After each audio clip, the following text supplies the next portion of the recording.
بالله من الشيطان الرجيم. بسم الله الرحمن الرحيم.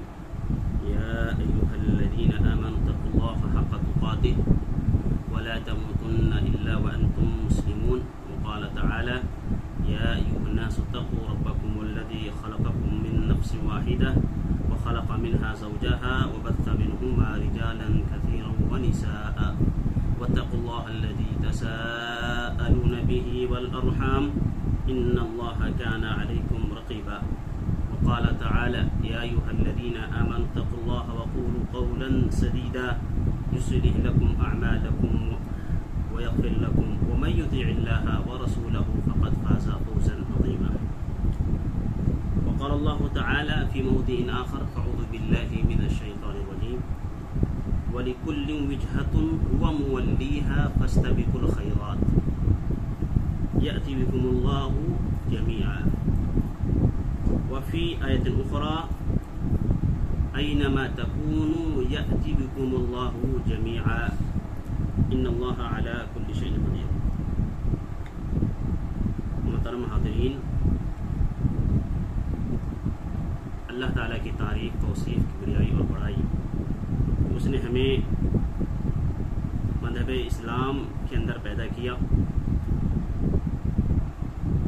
اور ہمیں اس عظیم نعمت سے نوازا. بلا شبہ جہاں ہم اسلام کے قوانین پر اور اس کی شریعت پر عمل کرتے ہیں، جہاں ہم اس کے جو مبادیات ہیں، جو اس کے اہم ارکان ہیں اور فرائض ہیں اور واجبات ہیں، اس پر عمل کرتے ہیں، وہیں ہمیں یہ دعوت دیتا ہے اور ہمیں حکم دیتا ہے کہ اس کے علاوہ بھی دوسرے امور ہیں، دوسرے افعال ہیں جن کو ہمیں کرنا چاہیے. اللہ تعالیٰ نے فرمایا: وَلِكُلِّ وِجْهَةٌ هُوَ مُوَلِّيهَا، کہ ہر شخص کے لیے ایک طریقہ ہے. مفسرین نے وجہ کے معنی بتلایا. ایک تو یہ بتلایا کہ وجہتن کے معنی قبلہ ہے، ایک نے بتلایا کہ طریقہ ہے، مذہب ہے، دین ہے، یعنی دنیا کے اندر خواہ کسی بھی طبقے سے تعلق رکھنے والا ہو، خواہ وہ یہودیت کا ہو یا نصرانیت پر عمل کرنے والا ہو، الغرض کسی بھی خطے سے ہو، ہر شخص کے لیے کوئی نہ کوئی طریقہ ہے، کوئی نہ کوئی اسلوب ہے جس پر وہ رہ کر کے اپنی زندگی گزارتا ہے، اور وہ ہر شخص اپنے طریقے کو نافذ کرتا ہے، اس پر عمل کر کر کے زندگی گزارتا ہے. جیسے یہودی عمل کرتا ہے اپنے دین پر، جیسے ایک ہندو اپنے دین پر عمل کرتا ہے، یا دوسرے مذاہب کو لوگ عمل کرتے ہیں، اور جیسے ہم عمل کرتے ہیں. تو ہمارے تعلق سے اللہ تعالیٰ نے فرمایا کہ وہ لوگ بھی اپنے دین کو پورا کرتے ہیں، تم بھی پورا کرتے ہو، لیکن تم کیا کرو؟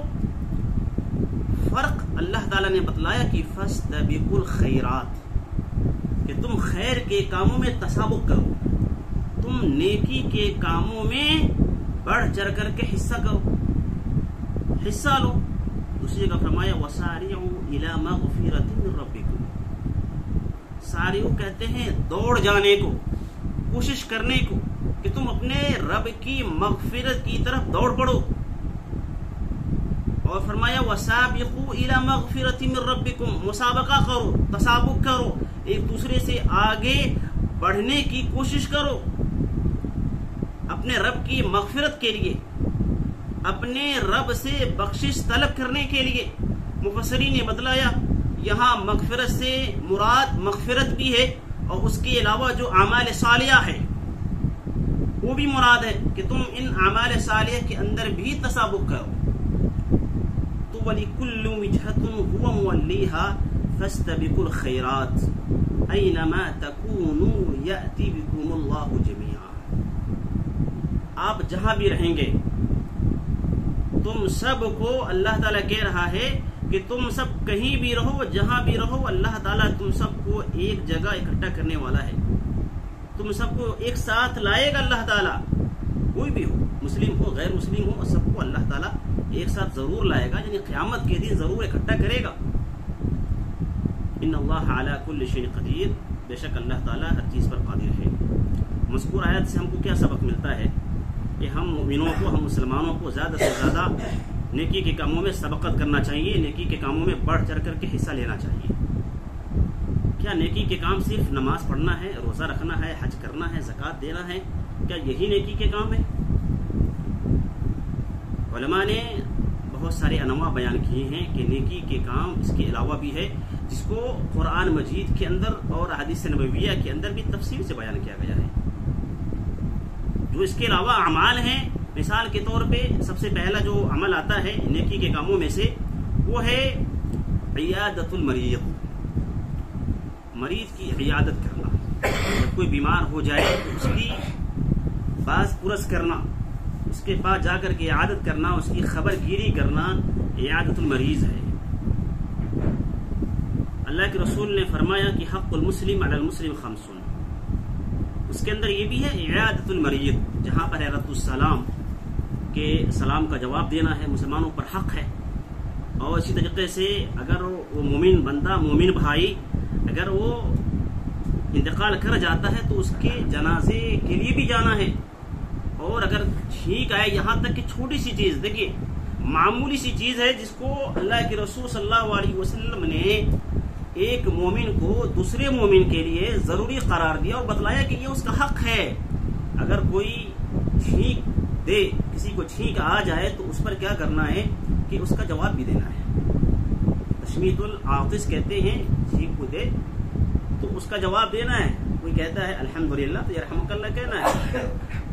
تو یہ معمولی سی چیز ہے لیکن مومن کے حق میں سے ہے۔ تو مومن کے حق میں سے یہ بھی ہے کہ عیادت المریض، مریض کی عیادت کرنا۔ دوسرے نمبر پہ آتا ہے احسانک الی جارک، یہ سب نیکی کے کاموں میں سے ہے۔ آگے بتلائیں گے کہ جو نیکی ہم کریں گے اس کے فوائد کیا ہیں، اس کے ثمرات کیا ہیں۔ پہلے ہم جانتے ہیں کہ یہ نیکی کی جو قسمیں ہیں وہ کیا کیا ہیں۔ دوسرے نمبر پہ آتا ہے احسانک الی جارک، اپنے پڑوسی کے ساتھ احسان کرنا، اچھا سلوک کرنا۔ اللہ کے رسول نے فرمایا کہ من کان یؤمن باللہ والیوم الاخر فلیحسن الی جارہ، کہ جو شخص اللہ کے رسول پر ایمان رکھتا ہے اس کو چاہیے کہ وہ اپنے پڑوسی کے ساتھ اچھا سلوک کرے۔ عربی کا مشہور مقولہ ہے کہ الجار احق بثقبہ، پڑوسی اس کے سلوک کا سب سے زیادہ حقدار ہے، حق رکھتا ہے۔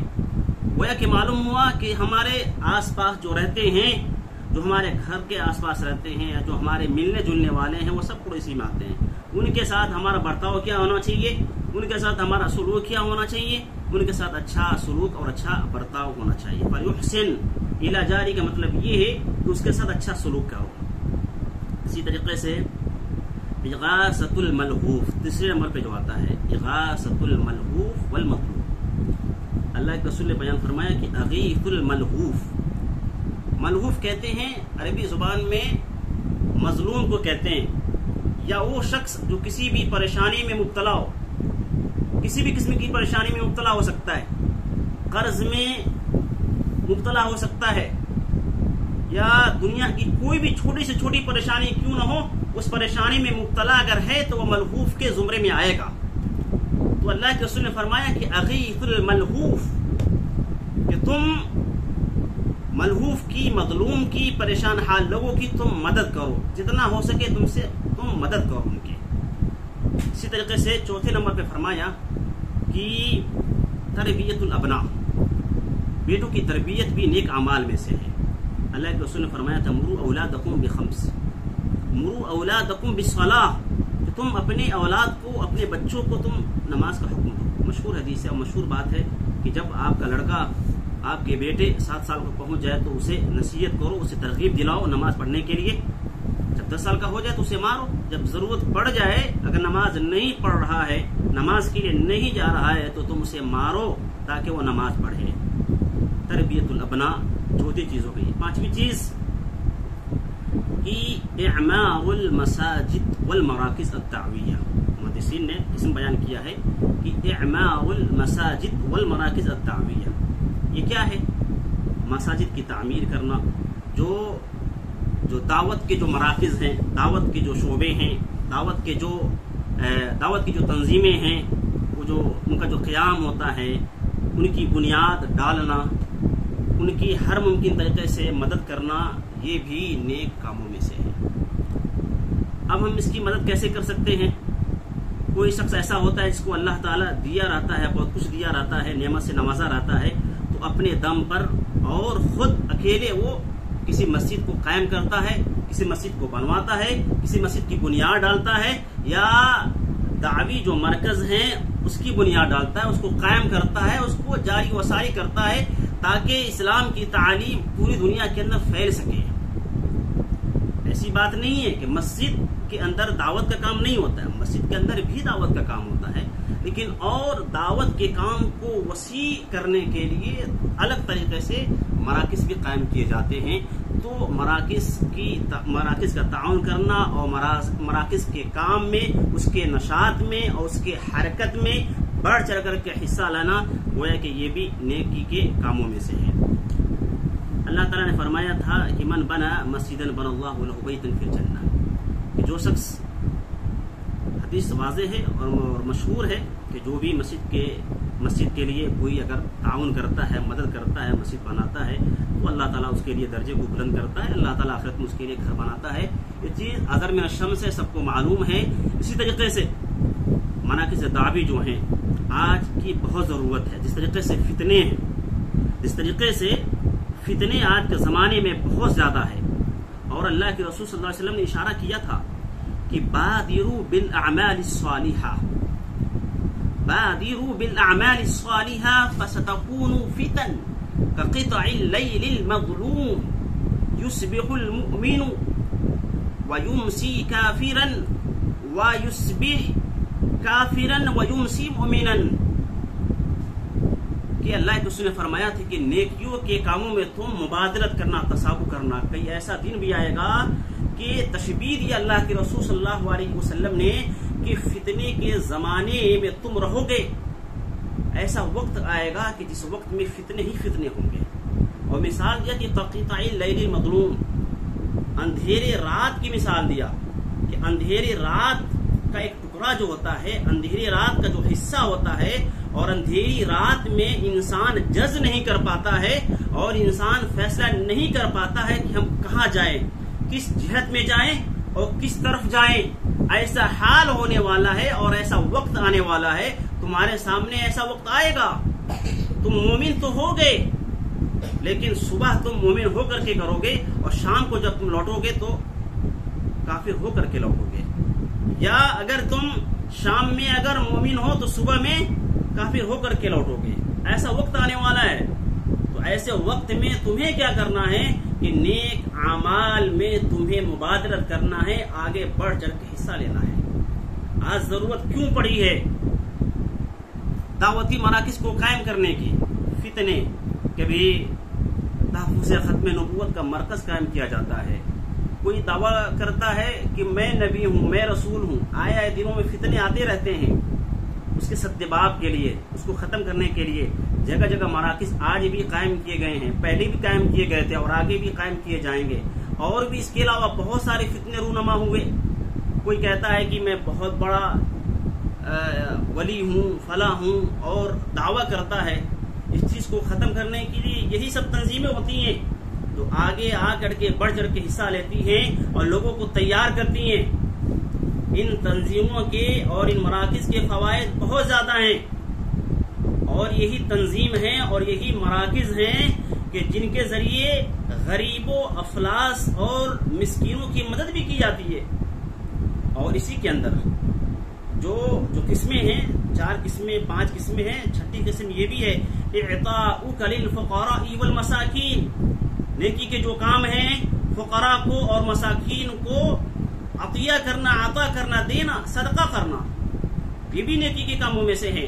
تو یہی وہ مراکز ہیں جن مراکز کے ذریعے ان مزدوروں کی، ان بے کس لوگوں کی، فقیروں کی اور مسکینوں کی مدد کی جاتی ہے، کسی بھی طریقے سے۔ بہت سارے نہ، یہ ہم نے سعودی عرب میں دیکھا ہے کہ کسی کو یہاں تک کہ اگر فریج تک میسر نہیں ہے تو فریج خرید کر کے دیا جاتا ہے، واشنگ مشین نہیں ہے تو واشنگ مشین دیا جاتا ہے، اگر ضرورت ہے اے سی کی تو اے سی بھی دیا جاتا ہے۔ یہ چیز ہمارے ملک میں تقریباً نہ کے برابر ہے. وہاں چونکہ یہ جو دائرہ ہے صدقے کا، جو دائرہ ہے بہت وسیع ہے سعودی عرب کے اندر، ہم نے اپنی آنکھوں سے دیکھا ہے. اور یہ چیز ہے جو راتوں کو جا کر کے، خاص طور پر رمضان کے مہینوں کے اندر یا دیگر مہینوں کے اندر، جو سلہ غذائیہ کے نام سے تقسیم کیا جاتا ہے. بہت سارے لوگ سعودی عرب کے اندر بھی ایسے موجود ہیں. ہمارا گمان ہے اور ہمارا وہم ہے کہ سعودی عرب بہت مالدار ملک ہے، وہاں کے لوگ تو وہاں کوئی دقت نہیں ہوگی، کوئی پریشانی نہیں ہوگی. لیکن نہیں، وہاں بھی کچھ ایسے لوگ ہیں جو سعودی نسل کے ہیں، جن کی پیدائش سعودی کے اندر ہے، سعودی کے رہنے والے ہیں. ان کو بھی دقتیں ہیں، ان کو بھی پریشانیاں ہیں، وہ بھی ایک ایک پیسے کے محتاج ہیں، ایک ایک چیزوں کے محتاج ہیں. تو وہ کام کیسے انجام پاتا ہے، ان کی مدد کیسے ہوتی ہے؟ وہاں پر جگہ جگہ وہاں بھی جالیات کر کے، دعوت سینٹر کر کے وہاں بھی کھولے گئے ہیں. وہاں بھی ان سب چیزوں کا اہتمام کیا جاتا ہے. وہاں سے ان مجبور لوگوں کی مدد کی جاتی ہے. تو گویا کہ ہمارے ملک میں بھی اسی طریقے سے مرکز کی یا تنظیم کی اشد ضرورت ہے. اور آج ضرورت ہے، پہلے ضرورت تھی اور آگے بھی ضرورت رہے گی انشاءاللہ. اور ہمارا کام کیا ہے کہ ہم اس تنظیم کو، ہم اس مرکز کو مضبوط کریں تاکہ ہم ان نیکی کے کاموں میں شامل ہو سکیں. اعطاؤک للفقراء والمساکین انما الصدقات للفقراء والمساکین. ہم تو فردن خود ذاتی طور پر چل کر کے نہیں دے سکتے ہیں. کسی جگہ تو پہنچ سکتے ہیں لیکن ہر جگہ ہم نہیں پہنچ سکتے ہیں. ہر جگہ ہم کسی کا تعاون صحیح طور پر نہیں کر سکتے ہیں. یہی وہ تنظیم ہے، یہی وہ ادارے ہیں، یہی وہ مراکز ہیں جن کے ذریعے سے بھلائی کے کاموں کو اصل حقدار تک پہنچایا جا سکتا ہے. تو ہمارا کام کیا ہے؟ کہا گیا کہ الصدقۃ برہان. جب ہم اس مراکز کو مضبوط کریں گے، اور مضبوط کرنے کا طریقہ یہ ہے کہ ہمارا جو صدقہ ہے ہم ان مراکز کے اندر ضرور اور بضرور دیں. ہم ان مراکز کو مضبوط کریں. صدقے کے ذریعے یہ مراکز اور یہ تنظیمیں مضبوط ہو سکتی ہیں. اعطاؤک للفقراء والمساکین، تب جا کر کے یہ کام ہو سکتا ہے. اور فرمایا کہ جو ہم صدقہ پیش کریں گے تو یہ ہمارے لیے نجات کا ذریعہ ہے اور ہمارے لیے مغفرت کا سبب بھی ہے. صدقۃ برہان کہا گیا، یہ صدقہ یہ دلیل ہوگا تمہارے لیے آخرت کے اندر، آخرت میں تمہارے لیے دلیل ہوگا. اور فرمایا کہ مثل الذین ينفقون اموالهم في سبيل الله كمثل حبة انبتت 7 سنابل في كل سنبلة 100 حبة والله يضاعف لمن يشاء. مشہور آیت ہے کہ جو شخص اللہ کے راستے میں خرچ کرتا ہے تو اسے دوہرا اجر ملتا ہے مختصر طور پہ. اور فرمایا وانفقوا مما رزقناكم من قبل ان ياتي احدكم الموت فيقول رب لولا اخرتني الى اجل قريب فاصدق واكن من الصالحين. اللہ تعالیٰ نے فرمایا کہ تم خرچ کرو جو اللہ تعالیٰ نے تمہیں دیا ہے. کہیں ایسا نہ ہو کہ تم سوچتے رہ جاؤ تمہاری موت آ جائے. فاصدق واكن من الصالحين، اور تم افسوس کرو کہ کاش میں صدقہ کیا ہوتا اور نیک لوگوں میں سے ہو جاتا. صحابہ کرام رضوان اللہ علیہ مجمعین کے اندر کتنی حمیت تھی، کتنا جذبہ تھا، جوش تھا. لن تنالوا البر حتى تنفقوا مما تحبون، یہ والی جو آیت ہے 4 پارے کی، جب یہ آیت نازل ہوئی تو صحابہ کرام کے اندر یہ چیز جذبہ مزید پیدا ہونے لگا. حضرت ابو طلحہ رضی اللہ تعالیٰ عنہ کے بارے میں آتا ہے کہ ان کو سب سے زیادہ جو محبوب جو باغ تھا مدینے کے اندر اور سب سے قیمتی جو باغ تھا وہ آئے اللہ کے رسول صلی اللہ علیہ وسلم کے پاس. یہ آیت سن کر کے، آیت پڑھ کر کے، لن تنالوا البر حتى تنفقوا مما تحبون، کہ تم بھلائی کو اور نیکی کے کاموں کو اس وقت تک نہیں پا سکتے ہو یا نہیں پہنچ سکتے ہو جب تک کہ تم ان چیزوں میں سے خرچ نہ کرو جو تمہیں سب سے زیادہ محبوب اور پسندیدہ ہے. تو حضرت ابو طلحہ رضی اللہ تعالی عنہ اللہ کے رسول صلی اللہ علیہ وسلم کے پاس آتے ہیں اور کہتے ہیں کہ میں صدقہ کرنا چاہتا ہوں، میرے نزدیک جو بیرہا جو باغ ہے سب سے محبوب ہے، میں اس کو صدقہ کرنا چاہتا ہوں.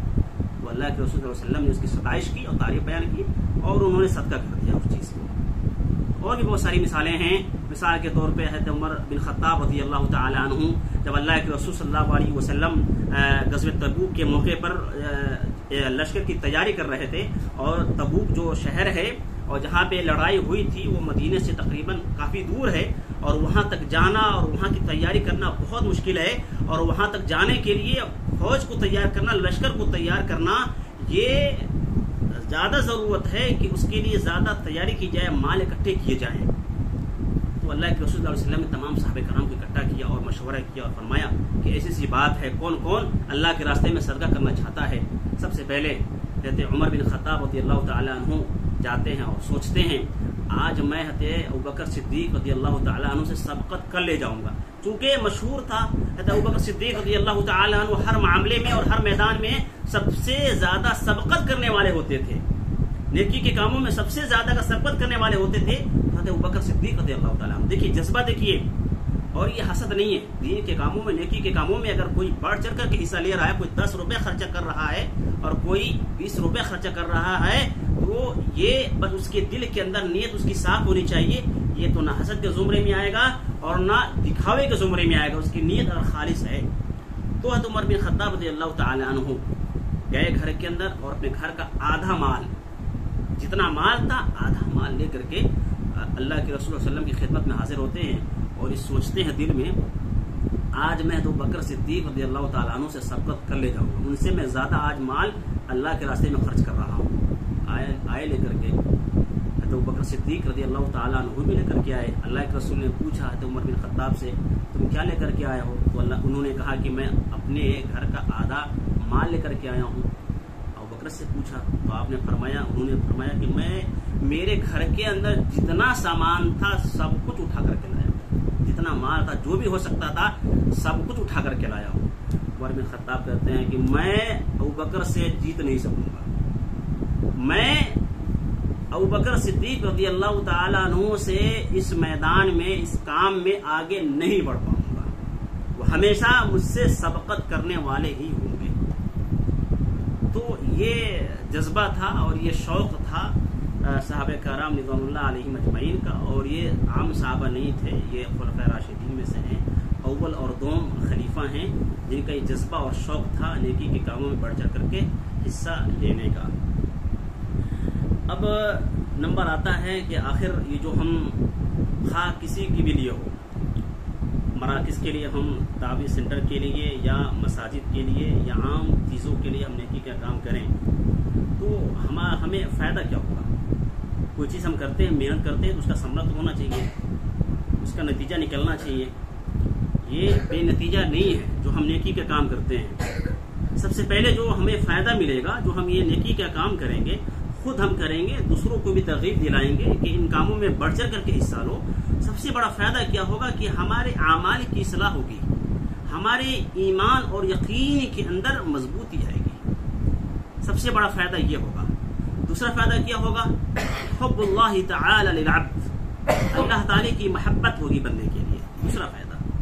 اور تیسرا فائدہ کیا ہوگا کہ تفریج الکرب والسجر، تیسرا بڑا فائدہ یہ ہے کہ اللہ تعالی جو مصیبت ہے آپ کے ساتھ، وہ اللہ تعالیٰ اس مصیبت کو ہٹا دے گا اور آپ کی عیب کی پردپوشی فرمائے گا۔ تیسری سب سے جو بڑے جو فائدے میں سے ہیں، اللہ کے رسول صلی اللہ علیہ وسلم نے فرمایا تھا کہ من فرج من مسلم قربتا من قربت الدنیا فرج اللہ قربتا من قرب الآخرہ، اور فرمایا ومن ستر اخاہ المؤمن فی الدنیا سترہ اللہ فی الآخرہ واللہ فی عون العبد ما کان العبد فی عون اخیہ۔ مشہور یہ حدیث کا ٹکڑا ہے کہ واللہ فی عون العبد ما کان العبد فی عون اخیہ، کہ جب تک بندہ اپنے بھائی کی مدد میں رہتا ہے تو اللہ تعالیٰ بھی اس کی مدد کرتا رہتا ہے۔ تو گویا کہ اگر ہم نیکی کا کام کرتے ہیں، صدقہ و خیرات کا کام کرتے ہیں، جو مختصر طور پہ جو نیکیوں کے کام گنائے گئے ہیں ان کاموں کو ہم انجام دیتے ہیں، تو تیسرا فائدہ یہ ہے کہ اللہ تعالی ہماری زندگی کے اندر جو مصیبت ہے، ہمارے ساتھ جو پریشانی ہے، اللہ تعالی اس پریشانی کو، دنیا کی پریشانی کو اللہ تعالی آخرت کی پریشانی سے ختم کر دے گا۔ ہمیں دنیا کے اندر پریشانی تو ہے، لیکن اس پریشانی سے آخرت کی جو پریشانی آنے والی ہے اس پریشانی کو اللہ تعالیٰ ختم کر دے گا۔ اور یہ بھی فرمایا کہ جو ہمارے عیوب ہیں اللہ تعالیٰ ہمارے عیوب کی ستر پوشی کرے گا، یہ سب سے بڑا فائدہ ہے۔ اور چوتھا فائدہ یہ ہے کہ سبب لاستجابت الدعاء، کہ جو ہم صدقہ کریں گے، جو ہم نیکی کا کام کریں گے اور تسابق جو ہم کریں گے، یہ ہماری دعا کے قبول کیے جانے کا بہت بڑا سبب بھی ہے۔ دلیل اس کی کیا ہے؟ مشہور آیت ہے کہ وَإِذْ نَادَى زَكَرِيَّا رَبَّهُ رَبِّ لَا تَذَرْنِي فَرْدًا وَأَنْتَ خَيْرُ الْوَارِثِينَ فَاسْتَجَبْنَا لَهُ وَوَهَبْنَا لَهُ يَحْيَىٰ وَأَصْلَحْنَا لَهُ زَوْجَهُ إِنَّهُمْ كَانُوا يُسَارِعُونَ فِي الْخَيْرَاتِ. آیت کا آخری ٹکڑا معنی استشہاد ہے کہ جب مصیبت پہنچی تو زکریا نے اپنے رب کو پکارا اور کہا کہ مجھے تم اکیلا مت چھوڑو، تم بہترین وارث والے ہو. تو ہم نے اس کی دعا کو قبول کیا. فاستجبنا له ووهبنا له يحيى، اور ہم نے اس کو یحییٰ بیٹی کی شکل میں عطا کیا، اور ہم نے اس کی بیوی کو بھی درست کیا، صحیح کیا، اور سبب فرمایا کہ انہم كانوا يسارعون في الخيرات. یہ محل استشہاد ہے کیوں ہم نے ان تمام چیزوں کو ان کے ساتھ کیا، ان کی پریشانی کو ختم کیا، ان کو بیٹا عطا کیا، اور ان کی جو زوجہ محترمہ تھی ان کی اصلاح بھی کی. کیوں؟ انہم کانوا یسارعون فی الخیرات، اس لیے کہ یہ لوگ خیر کے کاموں میں بڑھ چڑھ کر کے حصہ لیتے تھے. سبب یہ فرمایا. تو میرے بھائیوں، یہ فائدہ ہے اور یہ نتیجہ ہے کہ اگر ہم اچھا کام کرتے ہیں. اور آخری جو فائدہ اور آخری جو نتیجہ ہے سبب للسعادہ فی الدنیا والآخرہ، کہ دنیا و آخرت میں سعادت کا سبب بھی ہے. وما تقدموا لانفسکم من خیر تجدوه عند اللہ، کہ جو بھی آپ اپنے آپ کے لیے جو پیش کرتے ہیں آپ اس کو اللہ تعالیٰ کے نزدیک بہترین اجر و ثواب کے اعتبار سے ضرور پائیں گے. اور یہ کھلی ہوئی بات اور مشہور اسرائیلی روایت بھی ہے کہ دنیا کے اندر بھی ان کو فائدہ ہوا. دنیا کی سعادت ملنے کا کیا مطلب ہے؟ دنیا کی سعادت ملنے کا مطلب یہ ہے کہ دنیا کے اندر ہی آپ کو فائدہ مل جائے، اور آخرت کی سعادت کا مطلب یہ ہے کہ آخرت میں آپ کو ثواب ملے، آخرت میں آپ کو اجر و ثواب ملے. وہ مشہور روایت ہے، اسرائیلی روایت. اسرائیلیوں کے زمانے میں اسرائیلی 3 شخص، مشہور واقعہ ہے، سفر کر رہے تھے اور رات ہو گئی تو ایک پہاڑ کے پاس جا کر کے رات گزارنا چاہا، اور جب گزارے تو چٹان اوپر سے گر کر کے جس غار کے اندر وہ ٹھہرے ہوئے تھے اس غار کا جو دروازہ تھا وہ بڑا چٹان اس کو بند کر دیا. اب نکلنا مشکل ہو گیا کہ ہم کیسے نکلے. ان تینوں نے سوچا کہ چلو ہم نے جو نیک اعمال کیے تھے، اچھے اعمال کیے تھے، اپنے اپنے اللہ کے حضور میں گناتے ہیں اور اللہ کے حضور میں دعا کرتے ہیں اور گزارش کرتے ہیں. ہو سکتا ہے کہ اللہ تعالی ہمارے اس دعا کے نتیجے میں، ہمارے اس اچھے کام کے نتیجے میں یا اس اچھے کام کے وسیلہ اور حوالے سے ہماری اس پریشانی کو دور کرتے. ہوتا یہی ہے کہ تینوں جو اپنے اپنے نیک اعمال کیے ہوتے ہیں، وہ تفصیل ہے کہ کون کون سے اعمال تینوں نے کیا، اپنے اپنے اعمال کو بیان کرتا ہے، پیش کرتا ہے اور دعا کرتا ہے.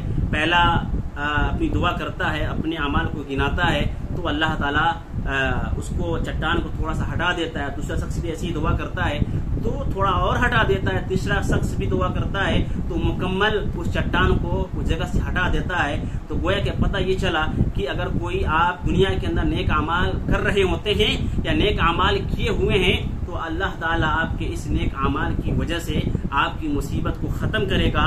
اور دوسری چیز یہ معلوم ہوئی کہ نیک اعمال کے ذریعے وسیلہ کیا جا سکتا ہے، وسیلہ ڈھونڈا جا سکتا ہے. ویسے تو وسیلہ عام جو وسیلہ ہے تو آج کے دور میں ولیوں سے، پیروں سے اور مرشدوں سے وسیلہ کر کے اللہ تعالیٰ سے اپنی بخشش کروایا جاتا ہے. تو یہ وسیلہ اسلام کے اندر، ہماری شریعت کے اندر جائز اور درست نہیں ہے. لیکن جو ہمارے نیک اعمال ہیں اس کے ذریعے ہم وسیلہ کر سکتے ہیں. یا وہ وسیلہ جیسے اللہ کے رسول صلی اللہ علیہ وسلم ایک مرتبہ خطبہ دے رہے تھے، لوگ آئے اور کہا کہ ہم تباہ ہو گئے، ہم برباد ہو گئے، ہمارے لیے آپ دعا کر دیجئے تاکہ اللہ تعالیٰ ہماری مصیبت کو دور کرے، ہمارے لیے اللہ تعالیٰ بارش نازل کر دے. تو اس طریقے سے دعا کسی خاص لوگ سے، کسی خاص بزرگ سے دعا کروایا جا سکتا ہے کہ اللہ تعالیٰ، وہ بھی تو ڈائریکٹ اللہ تعالیٰ سے دعا کریں گے، وہ سفارش نہیں کریں گے جیسے ہم دعا کرتے ہیں، سب مل جل کر کے دعا کریں تو یہ بھی جائز اور درست ہے. لیکن عام جو وسیلہ ہے وہ جائز اور درست نہیں ہے. تو یہ سب باتیں تھیں جو فاستبقوا الخیرات کے ضمن میں آتی تھیں. زیادہ سے زیادہ ہم نیکیوں کے کام میں بڑھ چڑھ کر کے حصہ لیں، اور نیکیوں کے کام کا کوئی دائرہ نہیں ہے، اس کا دائرہ بہت وسیع ہے. یہ مختصر طور پہ بیان کیا گیا ہے کہ یہ فرض فرائض یا واجبات کے علاوہ یہ نیکی کے کام ہو سکتے ہیں. اس کے علاوہ بھی آپ کو جو سمجھ میں آتا ہے جو نیکی کے کام ہے، ویسے قرآن اور حدیث نے اشارہ کیا ہے کہ یہ نیکی کے کام ہو سکتے ہیں، تو آپ ان کو نیکی کے کاموں میں شمار کر کے اس میں بڑھ چڑھ کر کے حصہ لیجئے، مساعیت کیجئے اور تصابو کیجئے، اور اللہ تعالیٰ آپ کے تصابو کو ضرور قبول فرمائے گا. اور آخری بات کہ کن فی الدنیا کأنک غریب و عابر السبیل وعود نفسک فی اہل القبور. ہمارا اعتقاد یہ ہونا چاہیے کہ ہمیں اس دنیا سے اٹھ کر کے جانا ہے اور ہمیں ہمیشہ شمار کرنا ہے قبر والوں میں سے، تب جا کر کے ہمارے اندر جذبہ اور شوق پیدا ہوگا. اور یہ جب ہمارا اعتقاد ہوگا کہ کل من علیہ فان ویبقى وجہ ربک ذو الجلال والاکرام، کہ ہر چیز فنا اور ختم ہو جانے والی ہے، کوئی چیز باقی رہنے والی ہے تو وہ اللہ تعالیٰ کی ذات ہے. یہ اگر ہمارا اعتقاد اور یقین ہے تو ضرور انشاءاللہ ہمارے دل کے اندر یہ جذبہ اور شوق پیدا ہوگا کہ ہم زیادہ سے زیادہ نیکیوں کے اعمال کریں، تاکہ یہ ہمارا جو اعمال ہو یہ ذخیرہ بن کر کے آخرت میں ہمارا کام آ سکے. وَتَزَوَّدُوا فَإِنَّ خَيْرَ الزَّادِ التَّقْوَىٰ، کہ تم توشہ اختیار کرو، اور توشہ اختیار کرنے میں بہت ساری چیزیں ہیں. تقوی اختیار کرو، اور تقوی میں بہت ساری چیزیں آتی ہیں. یہ نیک اعمال بھی ہو گئے. جب ہم اللہ تعالیٰ سے ڈریں گے تو ظاہری طور پر لازمی طور پر ہم نیکی کے کاموں میں مساریت کریں گے، نیکی کے کاموں میں ہم مسابقہ کریں گے. وَتَزَوَّدُوا فَإِنَّ خَيْرَ الزَّادِ التَّقْوَىٰ وَاتَّقُونِ يَا أُولِي الْأَلْبَابِ. اور تم ہمیشہ اللہ تعالیٰ سے ڈرتے رہو. اللہ تعالیٰ ہم تمام لوگوں کو ان تمام باتوں پر عمل کرنے کی توفیق عطا فرمائے. اقول قولی ھذا واستغفر اللہ لی ولکم ولسائر المؤمنین وصلی اللہ تعالی علی نبینا محمد صلی اللہ علیہ وسلم.